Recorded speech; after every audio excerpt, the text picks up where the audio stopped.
Hello and a very good morning. It's been a very long time since I've uploaded a video to YouTube, but there's been a lot going on.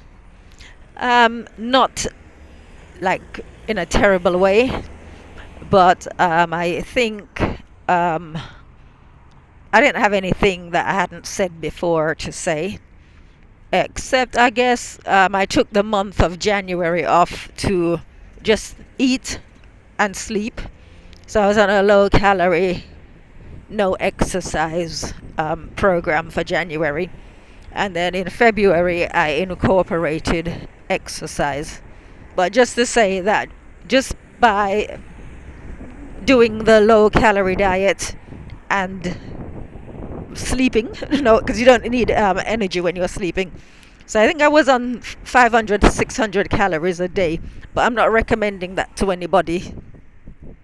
And I lost a total of 3 kilograms in January. So anyway, like I said, I'm not recommending that to anybody, but that's what I did.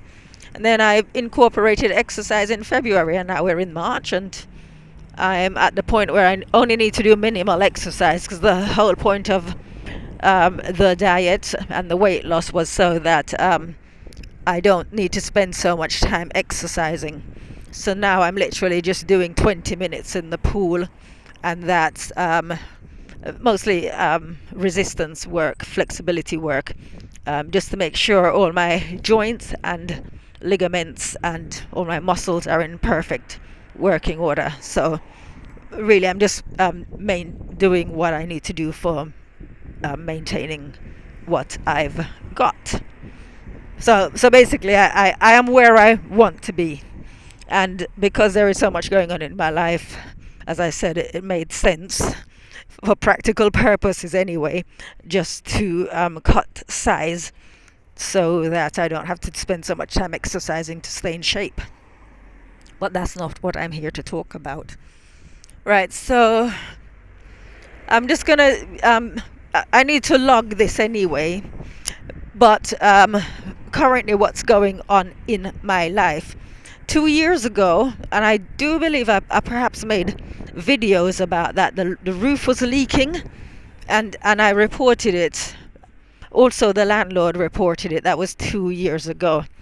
And as you know, I've been looking after my sister now. We're into the 5th year, and sleeping on the sofa, working out of the living room, and in order to keep her from having to go into a care home.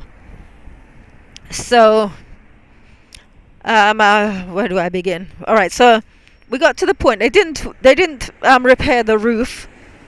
Just kept sending people to patch it, and gradually they identified what the problem was. I think there was a tree growing in the drain pipe next to my sister's bedroom, attached to the wall. That my sister's bedroom is the external wall, basically. Hold on. Sorry, I don't want to stop and start again. So let me gather my thoughts.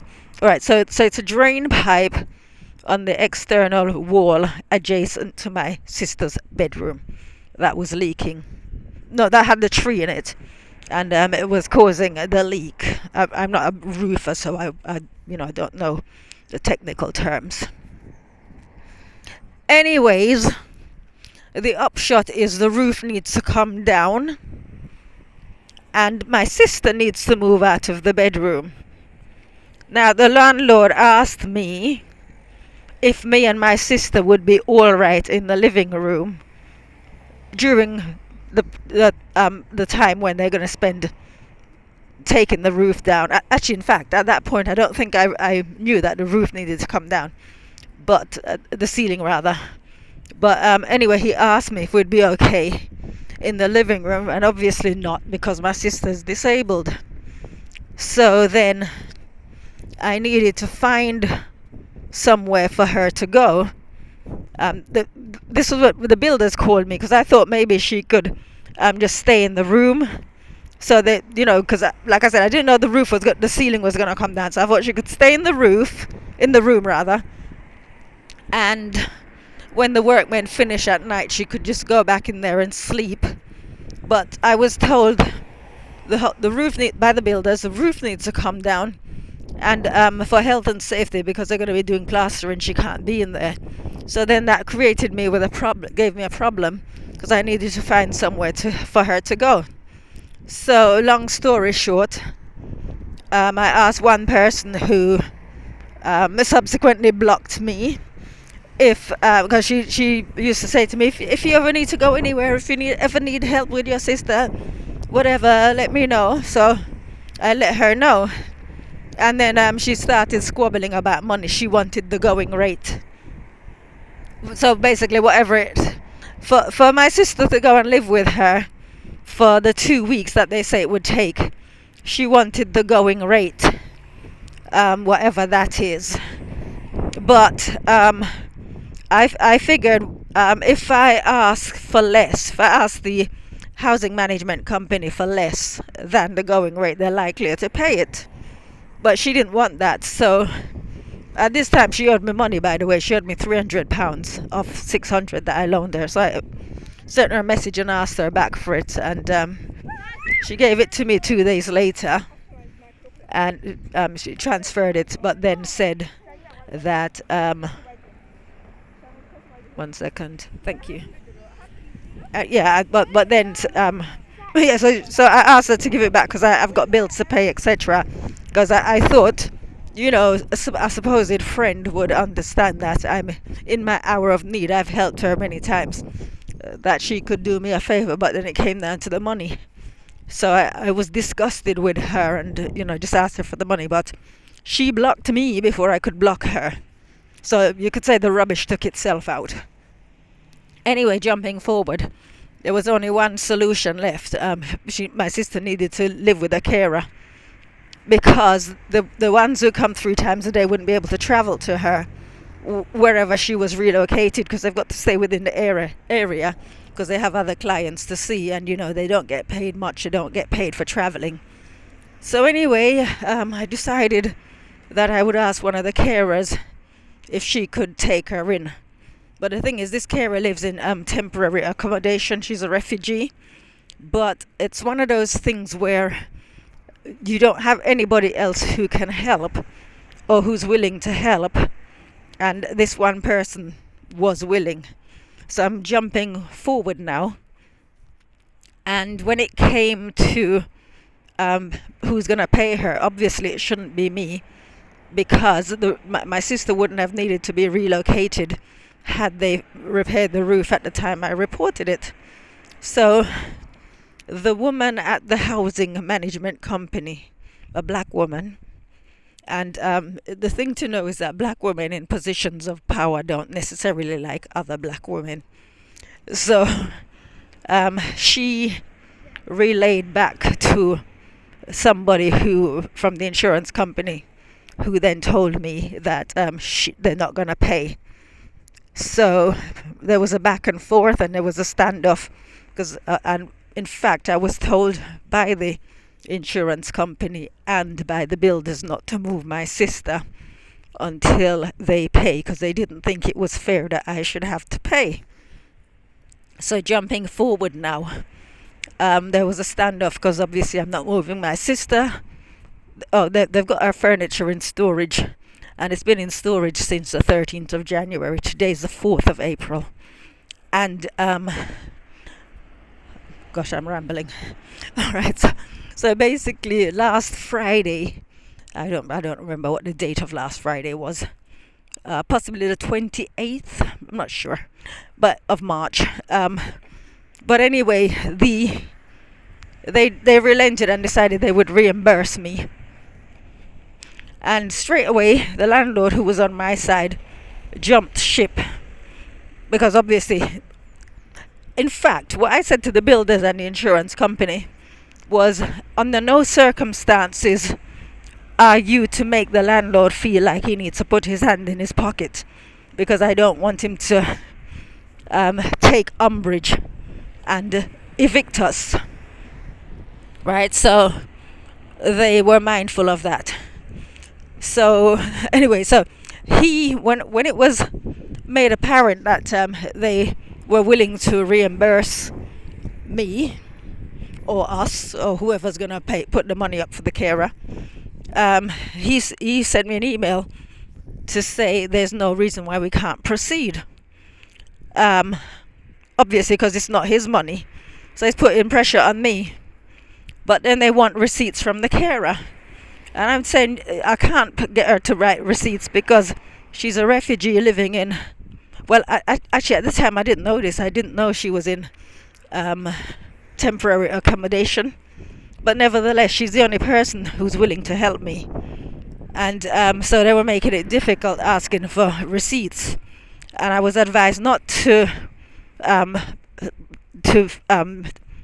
basically not to pay attention to them, not to take them at their word that they're going to reimburse me, because they might not, that they would find fault with the receipts and find reasons to keep delaying the reimbursement. So that said, it was on Tuesday now. It's a long story, and I will come back to it at some stage. But just to keep this short, then we end up in a situation where the landlord sent me an email stating that, so basically stating that he's going to have a meeting with the people. He's away, but he'll be back at the weekend, and he's going to have a meeting with the woman at the housing management company and the guy at the insurance company. And whatever they say, me and my sister must comply. I've got the email, got everything in writing. We must comply because it's their property, meaning his and his wife's property, and they want the works done. So of course, for me, that's a threat. So I'm thinking, what the hell am I going to do if I need to move out? So it's a long story and I'm missing out details, but I can easily fill them in at some point. Give me a second. So I just need to do this. Yeah, so I can fill in the details at some future date.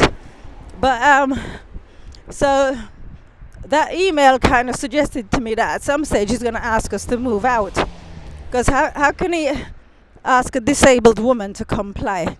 My sister is completely disabled, completely vulnerable, and he's saying that we need to comply. When, as I said, I reported the leak 2 years ago, March of 2023. So I decided, well, it was, like I said, long story, but I was up until 2 o'clock in the morning thinking what to do. And I decided I emailed him and said I would pay. So I'm going to pay the carer £1,000 and something a week.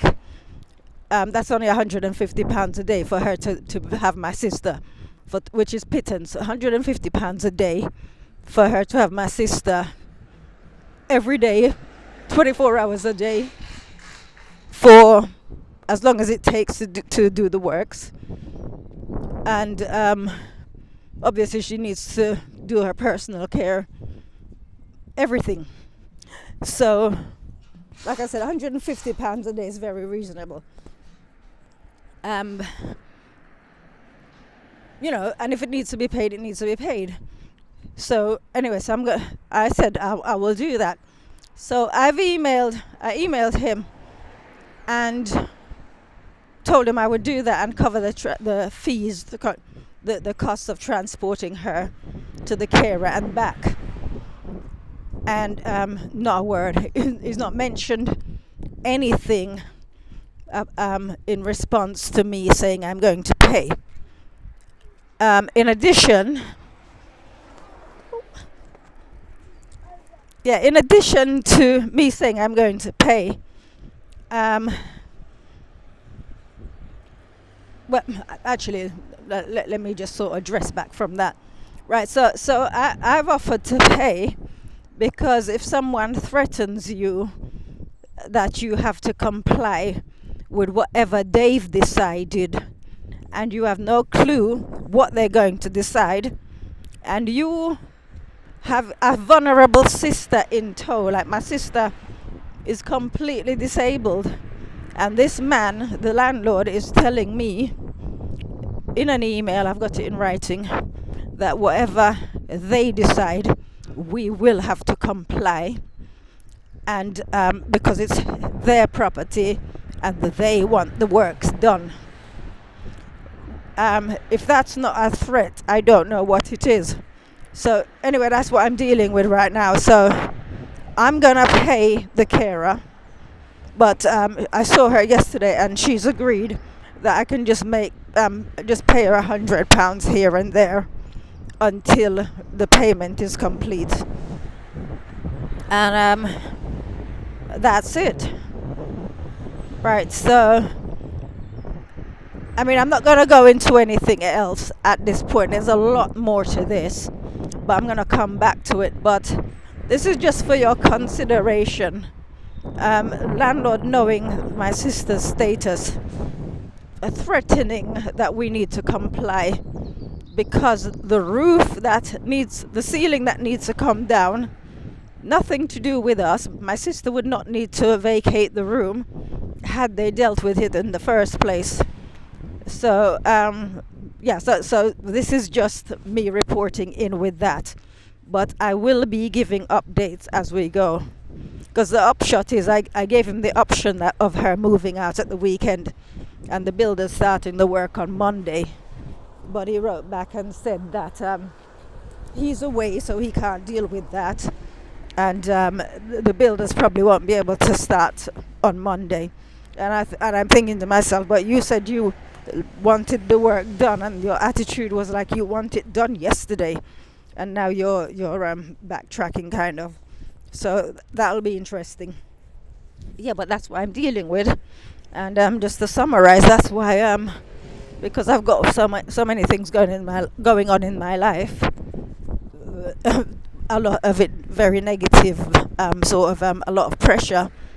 I had to take 2 months off work, literally just to lose weight and to get in the shape that I don't have to do a lot of exercise. But I'm still doing my exercise in the pool, 20 minutes a day.